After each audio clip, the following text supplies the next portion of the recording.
You can see these large footprints embedded into the carpet, creeping along the wall ninja style. She raised her arms up over her head and started to come towards me.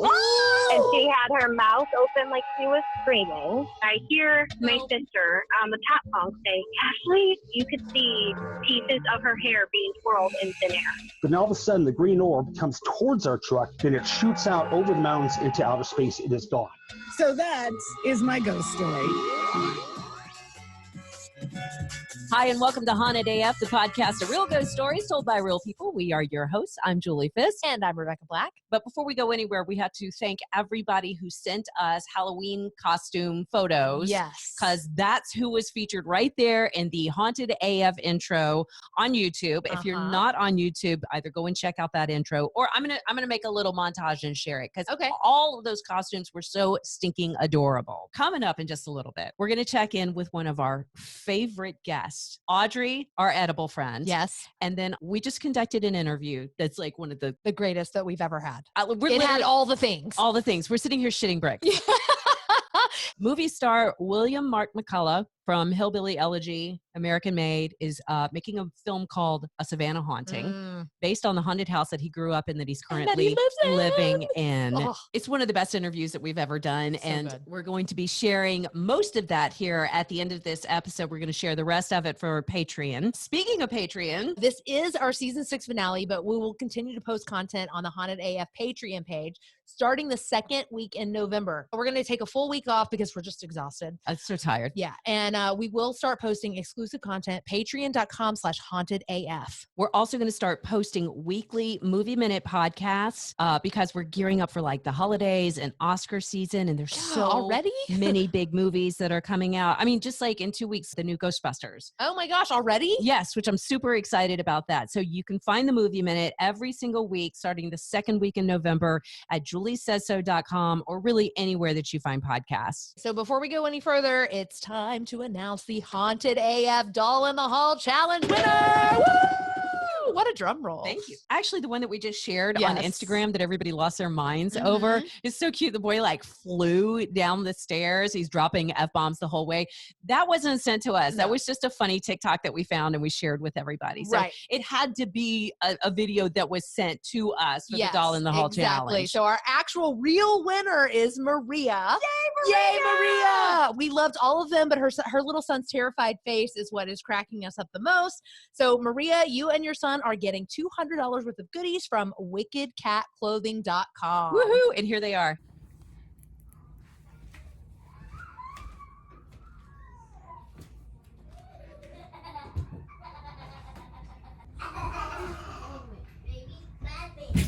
Oh my.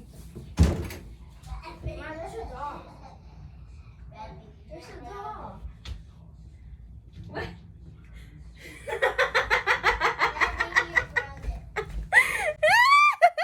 Got you.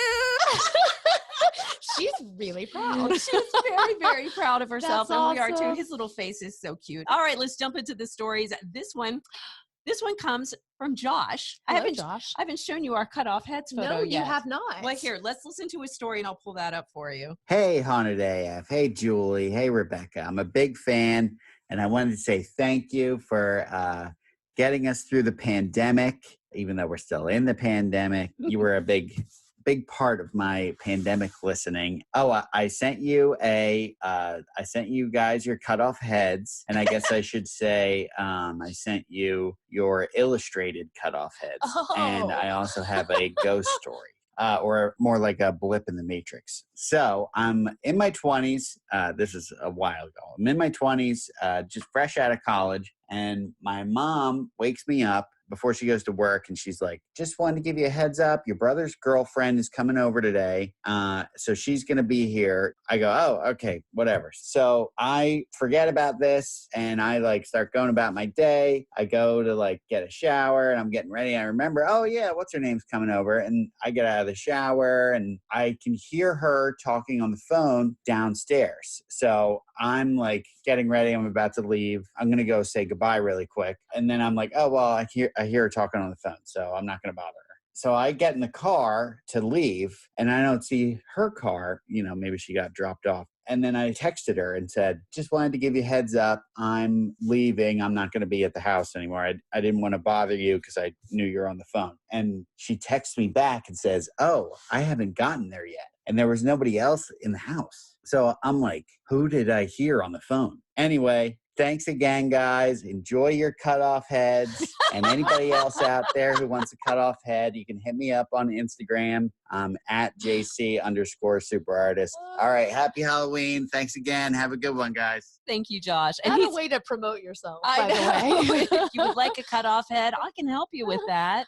The picture is adorable. Thank you, Josh. Anytime we share like a funny haunted meme, it's usually from a listener. And Josh has been sending us tons of stuff. Love it. Thank you, Josh. So this next one comes from Sophia on Instagram. Hi, don't know if this is podcast worthy, but sending it anyhow.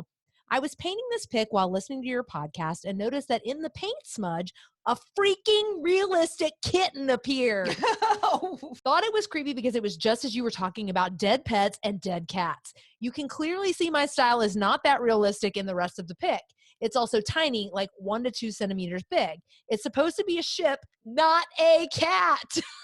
It's crazy. Do you want to see this? I do. So, okay, here's the original picture. Oh, it's beautiful. It's beautiful. And then she has the little close-up of the ship. See the little kitty cat? That's a cat. That's a cat. That is totally a cat. You can see his little eyes and his nose and his mouth, ears, the everything. tail. She was like, I don't really know if this counts, but I think that we need to start a new segment because this isn't like, paranormal, like the weird shit segment. Kind of like the dead pet of the week. But right. I do have a theme song idea. Okay. But it would be kind of like the Wayne's World. It'd be like, weird shit. Weird shit. Not a ghost, not a glitch. Weird shit. Yeah, here we go. Oh, okay. So last week we shared the story about Tony. And we had all the crazy audio of poor Tony trying to sleep at night and all these whispers happening. Someone said, is it possible that the TV's on in the other room? Oh, so that's a good question. If you think that you're hearing voices, that's probably going to be one of the first things that you check. True. But I was finally able to pull up the other voice. Remember I said that yes. I wasn't able to. So here is the final audio from Tony. What? It sounds like it's saying what to me. Don't you think so? Here, it sounds like grunts. Yeah, here. What? But see, you even hear the T sound at the end of it. It goes, what? I don't know. I just hear this like, brrr. It reminds me of Zool in Ghostbusters. Okay. They say sometimes when there's a paranormal occurrence, people will hear and see different things. I believe that. Are we hearing? That's what I was just thinking. Like I'm hearing a grunt, like it's some sort of monster, and you're hearing the words that it's like grunting out. I'm hearing what? You're hearing a grunt. Yes. And it's clear. Holy shit. I don't, Tony, I don't know what to tell you, sweetheart. I don't either. I mean, he says that they smudge all the time. Well, and that's good. Yeah. So just keep up with that. I read somewhere that just walking through the house and clapping very loudly and just saying like, you're not welcome here. Get out. Shoo. Yeah. Get away. You're not welcome here. No, you cannot come in this house. Which actually will work for anybody, not just evil spirits. Right. That's just how I get my friends out of the house. Oh, get out. Get out. Welcome here. Get out. Maybe try that, Tony. Clearly annoying for all involved. No kidding. I want you to get a good night's sleep, bud. So this next one comes from Maria. I worked in an old elementary school in upstate New York, a little town called Lyons. This school caught fire about 100 years ago, and there were students in the locker room on the 3rd floor at the time. Oh my God, that's so terrible. sad. Everyone made it out alive except for 2 girls who were there. Well, flash forward to about 2 years ago, and a coworker was monitoring kindergartners in that bathroom. There are 4 stalls in there, but the first one is out of order and there's no door. My coworker was standing near the entrance when she saw a girl with dark hair in a white dress in that first stall. She said, "Hey, sweetie, this one doesn't have a door, so let's use the other stall." But the girl didn't respond. So she said, "I love your hair. It's beautiful." Still, no response. So she walked back to the entrance like, whatever, kid. Typical little jerky kid. Then she started thinking, who is this kid? So she went back in to ask what class she was from, but the girl was gone. Mind you, she was standing at the only entrance to the bathroom. She shared this story with coworkers, and one of them is a history buff. So he Googled the school, and lo and behold, she had described one of the students that had passed away in that fire. Oh. Even down to her uniform. Oh, So crazy. Have a great week, Maria. so one of the things that I love is when I'm able to Google something Yes. and Confirm it. pops right up Yeah. and boom, pictures Mhm. of the student who died, pictures of the school that burned down. We will share a link to that, but man, that's a real story. Yeah, And you can oh, see that man. little girl. It's amazing. So we're on the phone with Audrey. I think one of our most popular guests, without No a doubt. the- Our favorite. our favorite, yeah, most popular guest that we had this whole season. Oh my God, there's someone behind you. Yeah, I have an office roommate, Courtney. Audrey, of course, shared the story about Hot Guy Will, about having dead bodies in your shared backyard. You are absolutely adorable. I need to know how many people reached out to you and started trying to follow you on Instagram after that interview. A few people tried to follow me on Instagram. I didn't let some people because I listen to a lot of true crime and I was like, you could be a murderer. You talked about Hot Guy Will in the story, and we got all excited. We were like, we got to get these two together. There is no chance. Will Graves seems to have a really beautiful girlfriend. They've gone to Egypt together. So when you go abroad with somebody, that's when you know it's real. That's funny because I stalked Hot Guy Graves and I saw the hot girlfriend, and yeah. Fine. Am I right? Yeah, yes. he's a good-looking guy. He reached out on Instagram briefly and was like, hey, y'all, I'll be in touch. We never heard from him. Like typical hot guy Like, move. thanks a lot, hot Yeah. guy. Typical. We don't really care because we got you in the process. And then we're like, that's way all better. we really needed. I did text him. He said he loved the story. And I was like, by the way, you're really hot. Favorite things about your story is that one hit on Google and it was just like a million stories pulled up. It's like, this shit's real. Oh, yeah, I drove through all those photos. Yeah. Like that pool was like, oh. The pool, and you swam in that pool? Yeah, they said they re-tiled it. When we were in the pool, I didn't think too much about the ghosts. We were playing water basketball. And I wanted to look really cool for like my high school Of friends. course. And forget the ghosts. Like people died in that pool. Actual murders happen. That's probably where they killed people and like drained the blood out and Oh stuff. shit, Rebecca! Absolutely. I was just saying, there's a drain there. Why wouldn't you? Why wouldn't you? Yeah, that's the easiest place to just hose it down? clean afterwards? up. Well, Audrey, we just wanted to check in and say thank you for being a part of Haunted AF. You were like seriously one of our favorite parts of the whole season. I love putting a face with your high ass. I know. Like, I love it. You're so cute. You're adorable. Adorable. Yeah. Oh, thank you. And you're I'm like, high at work. Thank God. and you're like employed and healthy and Right. like, yeah. Thriving. You're thriving. Can you believe that they let me be employed here? It's amazing. You should be a spokesperson for legalized marijuana. Thank you so much. Keep in touch. Anytime you have a ghost story to share, let us know about it. Thanks for having me on. This next story comes from Mike Rosman. I lived in a haunted house. I've seen numerous ghosts here over the course of nearly a quarter century. That's what, 15 years? 25 years. Oh my God. I don't do math. Maths. Yeah, maths. I'm terrible at it. Most seem to just be passing through, but one of them is a permanent resident. She's an old woman who we believe is the original owner of the house. She isn't the least bit scary, and when she appears, she is almost always just standing in one spot or heading with purpose from point A to point B. She doesn't say anything, and she never is visible for more than a few seconds. The first time I saw her, I thought my wife had snuck up behind me. When I turned to face her, though, it was definitely not my wife. She was a thin, elderly woman, perhaps in her early 70s, wearing a faded blue dress with a floral pattern. Her hair was done up in kind of a beehive hairdo. She wasn't transparent at all and could have easily been mistaken for a living person. In retrospect, though, everything about her was faded, like an old picture. Wow. That's really freaky. Yeah. I have seen the same woman at least a dozen times in the last few years alone. Often she's accompanied by a strong perfume scent.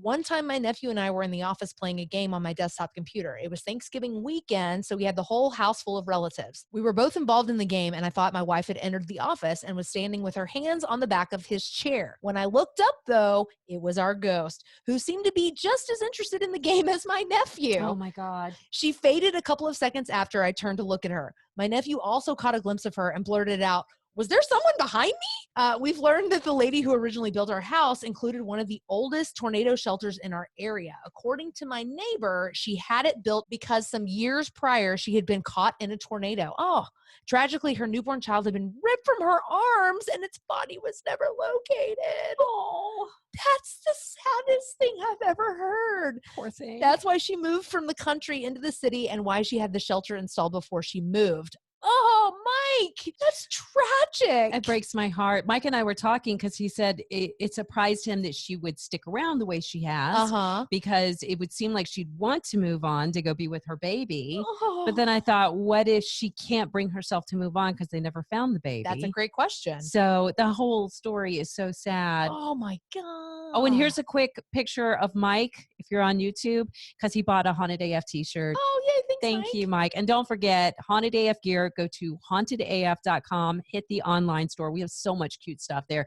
And it's a great idea for the holidays. If you've got any friends who are Haunted AF fans, order that stuff early, though. Make sure we have enough time to get it to you. Wait, so you had a story the other day. I do. And I don't really know what to classify this one as. I was in Fredericksburg and I met this lady in the hot tub.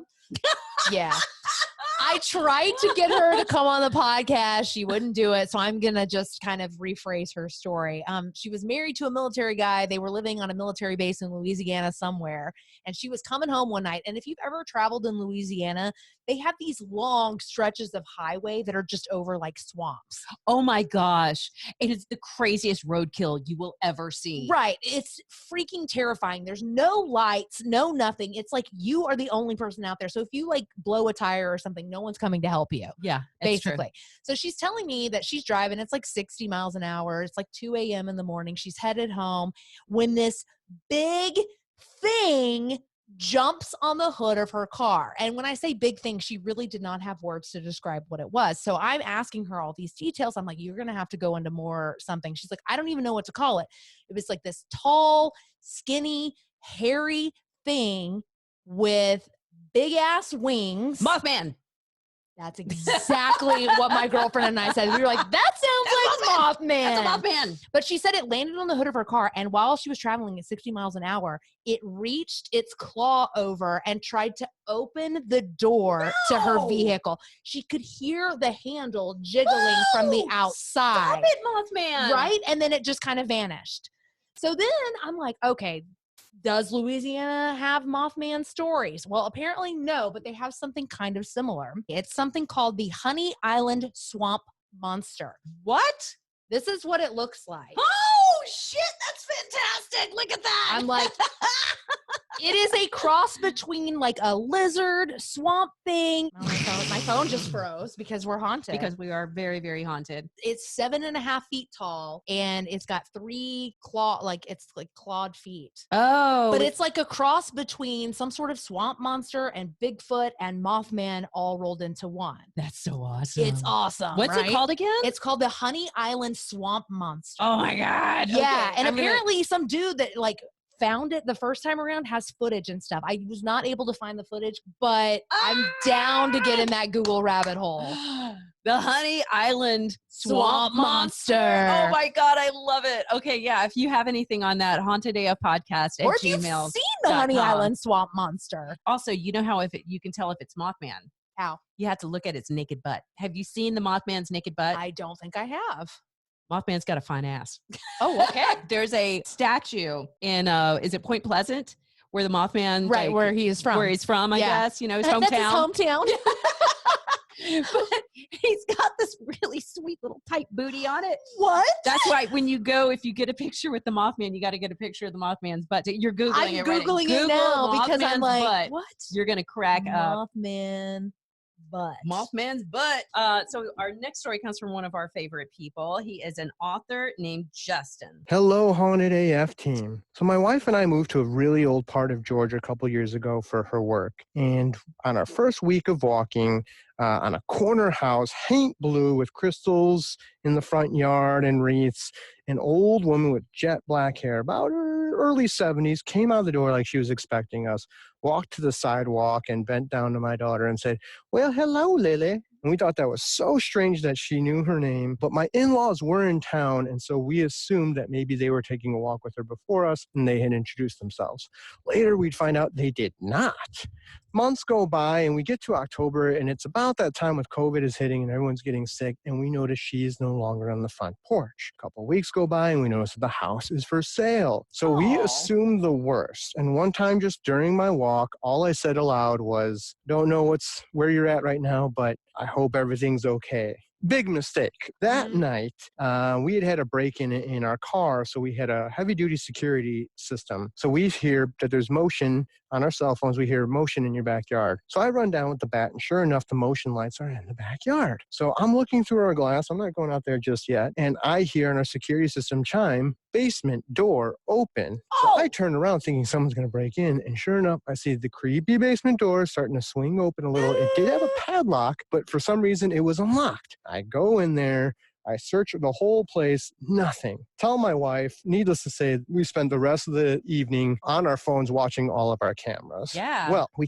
kind of pseudo forget about it. And the next year, around the anniversary of that time, I'm just shutting off all the lights in the house. It's about 10 p.m. My wife's just put our daughter to bed. And I'm going into our kitchen. It's the last light to turn off. And suddenly it flips off by itself. And I'm like, oh my God. All right. I'm not going to tell my wife because she's going to freak out. So I go upstairs. She says, everything okay? Yes. We settle in bed. We kind of have the TV on. And suddenly our daughter runs into the room. Now she's 3 about this time. So she comes and says, Mommy, Daddy, I heard a woman say hello to me. So I go in her room and I look all around. There's nothing. There's no one outside. And it slowly starts to hit me that this is about the time of the anniversary. The old lady who said hello to her when she first met her must have said hello again. So that's my ghost story. Happy Halloween. Thank you, Justin. We've had that happen here with not the light turning off, but like you walk into the room and the light turns on for you. Oh, nice. Yeah, that's some creepy stuff. And real quick, big props to Justin because he actually just published a book. Oh, yay. Yeah, it's called A Dead End Job, and it's like Death needs to take a vacation, so Death has to find an intern who's going to fill in for him while he's gone. Publishers Weekly says, this proves a rewarding adventure for fans of urban paranormal. Yay! Go, Justin. Yeah, I didn't know urban paranormal was a thing, but thank you, Justin. He's been a huge supporter of the podcast since day one. So congratulations on the book. So this next story comes from a woman named Deanna. She says, I'm from Texas. I want to share my story about the haunted Hill House in Mineral Wells because it was genuinely crazy. So my grandmother and I both love spooky stuff. A while back, we went on a tour of the old Nazareth Hospital, which was apparently illegal, but that's a whole other story. That's something you want to double check. If you're going on a ghost tour, make sure you're not going to a place that is like closed, especially in Mineral Wells, because they're all about it out there. While we were on our way, we passed the Hill House. Seeing the sign out front, my grandma looked it up and found out that you can tour it, or even better, spend the night. We booked a night there with a paranormal investigator and brought along my mom and best friend. So we pulled up to this house and one of the owners, Catherine, came out to greet us. She showed us to the kitchen where they basically had a little base set up. There were cameras covering the whole house and so much equipment. So you get to use all this equipment as well. Okay, that's cool. So she gives us a thorough history of the house and introduced us to the spirits who live there, most notably Toby. So they start moving around the house and really nothing's happening at first. They're trying to pick things up in different rooms. Then Deanna says, we went to the blackjack room where there's a poker table and a fireplace filled with bricks. She told us of another spirit there and said, if we sat at the table and poured him a drink, he would come play cards with us. Then I heard something about 2 feet away from me say, Kathy, in a raspy, almost metallic voice. Ew. Catherine said, well, Toby is here. He just said my name. So I just sat there trying to come up with a rational explanation, but Toby stood right next to me and spoke clear as day. Later around midnight, we were upstairs with the paranormal investigator, Ryan, when the static from the spirit box went quiet. Nobody had touched it. Then a voice on it said, take a break. It was followed by, go downstairs. And then an even louder, go away.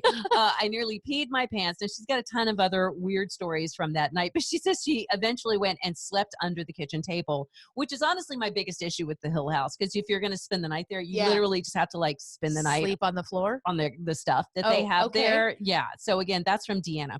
Now the thing is I got this email from her, and like the exact same day, there was a story from local news, WFAA, about Hill House in Mineral Wow. Wells. And it was amazing because the camera crew went out there and they experienced something. Yeah, they Ooh. said while the cameras were rolling, they heard scratching, they heard growling noises. So I went on Google and I just checked out like the reviews for Hill House because you can rent it. It's like an Airbnb that you're not going to sleep in pretty much. And it was almost all 5 stars. And there was only one review that said nothing happened to us. Everybody else was like, oh my God, we couldn't believe what happened. And this, and the voices and the scratches. And like one woman had a scratch on her back so bad she was bleeding. Oh my God. So it can get intense. But if you want this kind of paranormal experience, yes, we do. Yes, people tell us all the time. So we're going to share all the information about Hill House. And because people are always like, I want to have a paranormal experience. Yeah, it sounds like there's like a 99.5% chance that you're going to get haunted there. Shit goes down at Hill House. I like it. Yeah, so go to hauntedaf.com. We will share all that information. Do we want to go there at some point? I think yes. I don't know, man. Come on. I don't want to bleed, okay, I would be fine. I do. I'm like, maybe bleed. I would be fine to go and do like the investigation. Okay. And do all that stuff. We don't have to stay all night. I don't want to sleep there. I don't even want to try to sleep there. I'm just worried I'd get gooned out and giggly. Well, of course. That's the best part of ghost hunting. But sometimes when people like you and I, we never take it very seriously. As soon as it starts getting too serious, we start giggling. Right. And I'm afraid that might be offensive to the people who own the place, Why do you being all thoughtful? I know. I'm all like, I'll bring the wine. I was just thinking, I'm like, why do I give a shit if we're paying these people to stay in their house? For it. It's our money. Yeah, we get to do whatever we want, and if giggling is a part of that, so be it. Absolutely. So we're excited to be talking to William Mark Mccullough. Is the writer and director of a new movie coming out called A Savannah Haunting. So excited about this. Yes. Okay. First of all, the way I found out about this is sometimes when I'm like running low on material, I'll just Google haunted.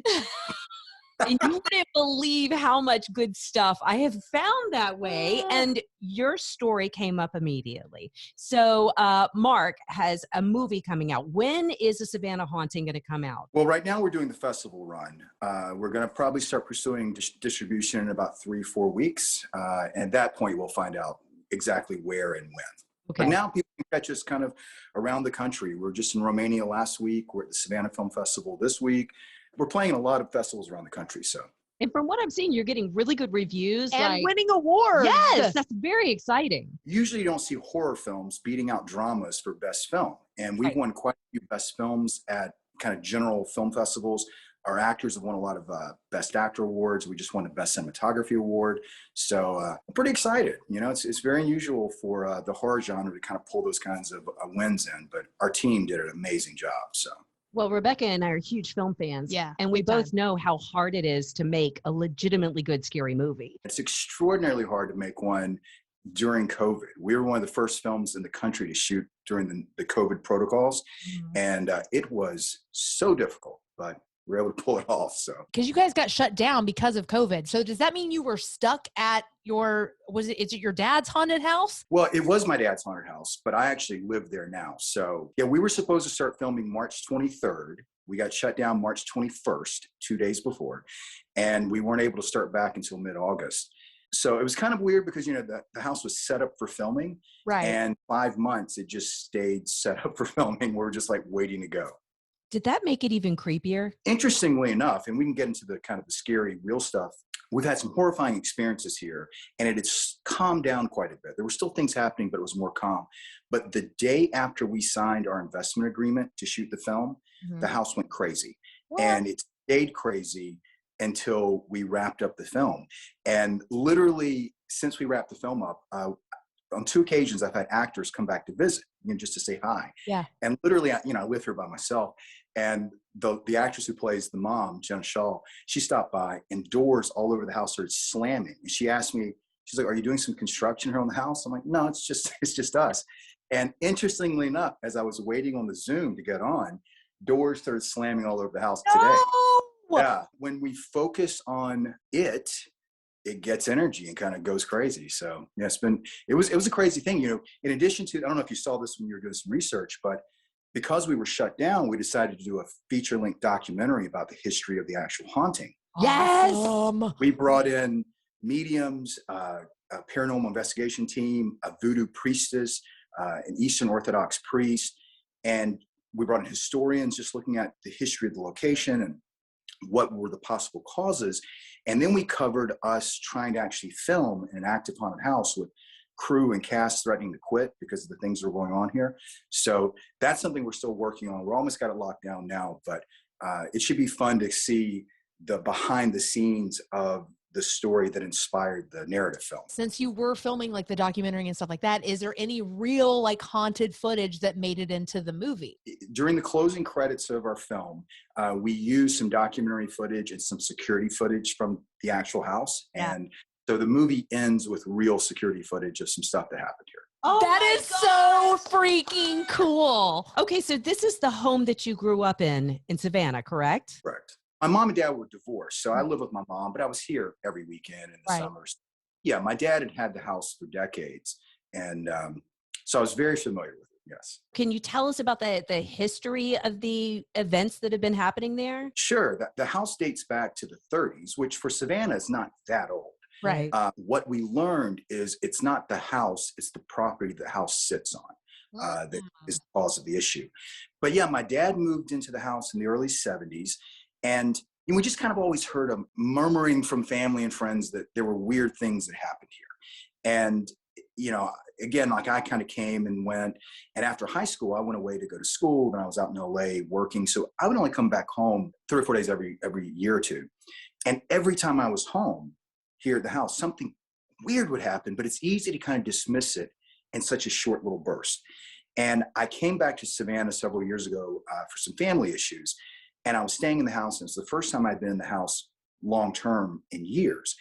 And within a month, I was terrified. My dad had kind of grown accustomed to the things that happened here.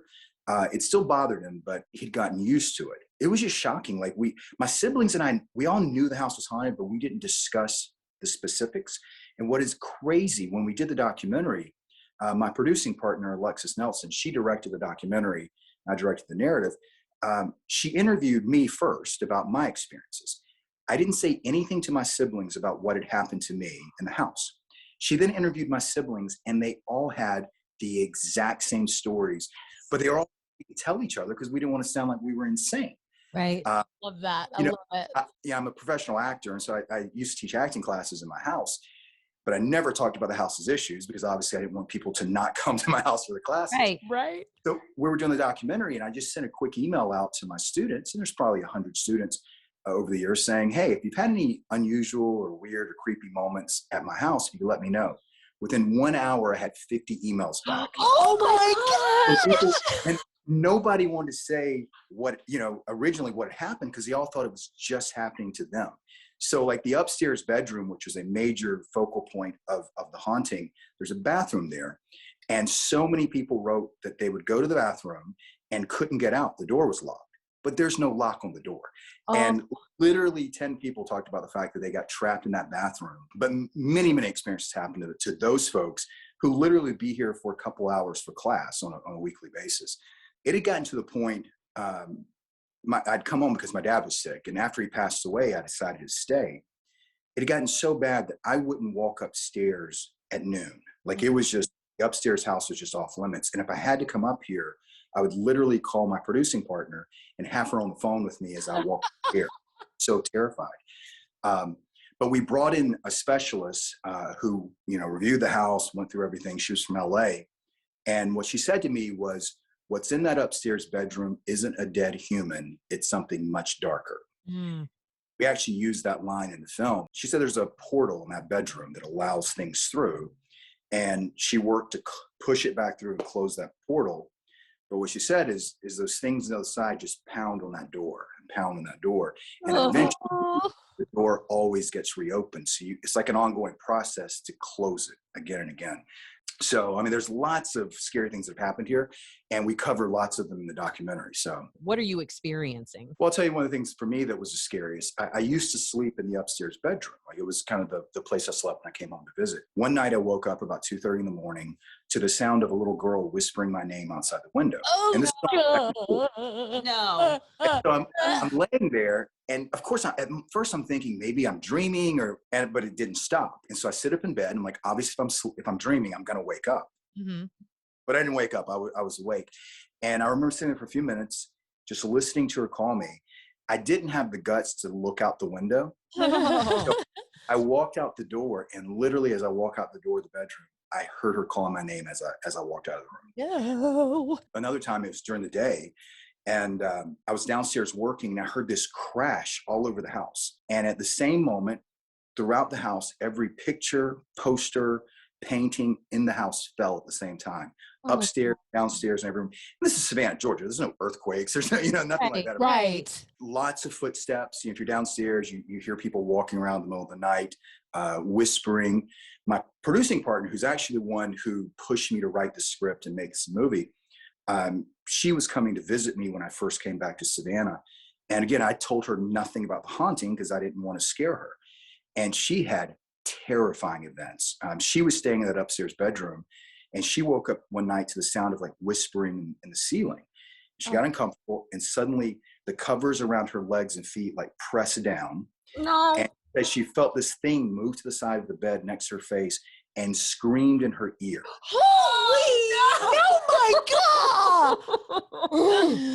Oh, I literally am getting chills I up am and down too. my legs. Oh my gosh. Okay, so the little girl that whispered to you, was that like kind of the tipping point for the Oh, your script? inspiration. There was lots of things that inspired stuff. But yeah, the little girl, and that's the only experience I knew about the little girl. But after interviewing people for the documentary, I found out so many people had experienced this little girl, had either seen her or heard her. Now, I've never seen her, but I've certainly heard her on several occasions. Thank God you've never seen her though, right? Right. Ooh. That ain't no Here's little girl. When I was writing the script, I wrote it here in the house, and there's some things obviously it's just made up, Mhm. or so I thought. Once we brought in the historians and started doing research on my property, like one of the big plot points in the movie is that there used to be a plantation house on the property, and it burned down during the Civil War. And I won't give too much away about that. I made that up, only to find out that it was true. There was a plantation here that did burn down during the Civil War. There was a major Civil War battle about a mile and a half from my house that I didn't know about. That's, again, plays in the storyline of the script. So it was really interesting finding out that some of the things that I had literally just thought I was creating out of whole cloth were based on truth. Oh my gosh. Wow. That little girl's whispering it to I you. know. Oh my God, she wrote your script. Do you ever worry that talking about it or giving it a whole new life like this is going to encourage the energy and make more stuff happen? Oh, good question. Thank you. Yeah. Again, we signed our investment contract on February 1st, 2020. And again, I live alone, so there's no one else in this house. Mhm. And I woke up the next morning, I walk into my bathroom, and I have like a 3-mirror, bathroom. And the mirrors are all fogged up, but I'd not taken a shower. And there are symbols drawn into the glass on the mirrors. And Oh my God. yeah, that was literally the day after we signed the investment contract. And so many crazy things would happen. Like I remember leaving one morning to go to the gym, and I have a pool, and there's like pool chairs in the back. I come home from the gym, and the chairs are all stacked upside down, so that only one leg of each chair is touching the ground, like a very intricate stack. It's been pretty insane. I feel like you need not to sound awful, your own reality show.